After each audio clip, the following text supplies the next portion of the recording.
Friends, welcome to mass kitchen. இன்றைக்கி நம்ம orange பழத்தோலை வீணாக்காமல் இதில் எப்படி நமக்கு பயனுள்ளதாக எப்படி பண்ணலான்னு பார்க்கலாம். இப்படி ஆரஞ்சு தோலை நீங்கள் உரித்து எடுத்துக்கோங்க. இதே மாதிரி சின்ன சின்ன பீஸாக கட் பண்ணிக்கோங்க. அளவுக்கு சின்ன பீஸாக கட் பண்ணி எடுத்துக்கலாம். இதேமாரி பொடிசாக கட் பண்ணி வச்சுக்கோங்க. இது ஒரு பிளேட்டில் ஆட் பண்ணிக்கலாம். இதை 2-3 நாள் நல்ல நிழலில் காய வச்சுக்கோங்க. நிழலில் காய வச்சுக்கோங்க. 2-3 நாள் இது காயட்டும். நல்லா காஞ்சிருக்கு பாருங்கள்.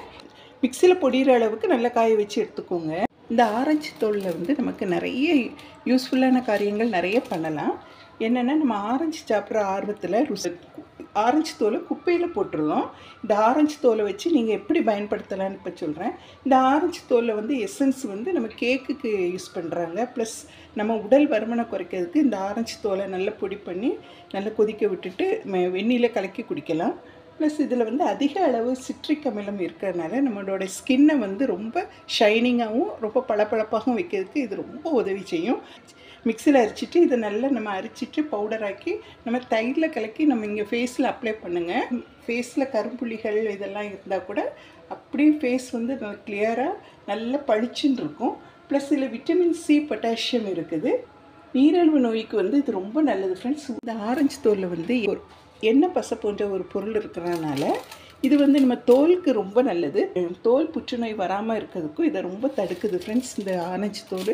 இதை நீங்கள் காய வச்சுட்டு பொடி பண்ணி வச்சுட்டு யூஸ் பண்ணுங்கள். நம்ம வாசனை திரவியம், அதாவது பெர்ஃப்யூம் தயாரிக்கிறதுக்கு கூட இந்த ஆரஞ்சு தோலை பயன்படுத்துகிறாங்க.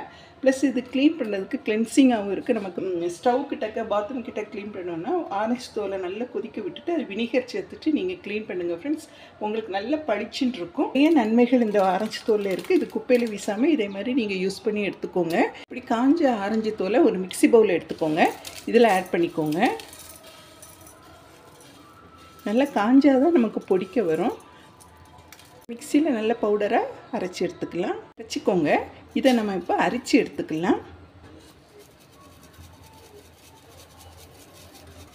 இது நல்ல வாசனையோடு இருக்குது. இப்போ பாருங்கள், நீங்கள் அரைக்கும் போதே நல்ல ஆரஞ்சு வாசனையோடு நமக்கு இருக்குது. இப்போ கொஞ்சம் இதை அரைச்ச உடனே இதை இன்னொரு தடவை அரைச்சி ஃபில்டர் பண்ணிக்கலாம். செகண்ட் டைம் அரைச்சதையும் நீங்கள் அரைச்சி எடுத்துக்கோங்க. ஒரு 1/2 டீஸ்பூன் இதை போட்டு நீங்கள் தயிர் கூட மிக்ஸ் பண்ணி நீங்கள் ஃபேஸில் அப்ளை பண்ணுங்கள் ஃப்ரெண்ட்ஸ். உங்கள் ஃபேஸ் ரொம்ப கிளியராக இருக்கும். அந்த கருப்புள்ளிகள்லாம் இருக்கிறது அப்படியே மறைஞ்சி போகும். ப்ளஸ் உங்களுக்கு கலரும் கொடுக்கும். நல்லா பாருங்கள் ஃப்ரெண்ட்ஸ், எவ்வளோ நைஸாக இருக்குன்னு நல்ல பவுடராக அரைச்சி எடுத்துக்கலாம். இதை நீங்கள் ஸ்டோர் பண்ணி வச்சுக்கோங்க. பாருங்கள் நமக்கு என்ன கலரில் இருக்குன்னு. ஒரு பவுல் எடுத்துக்கோங்க.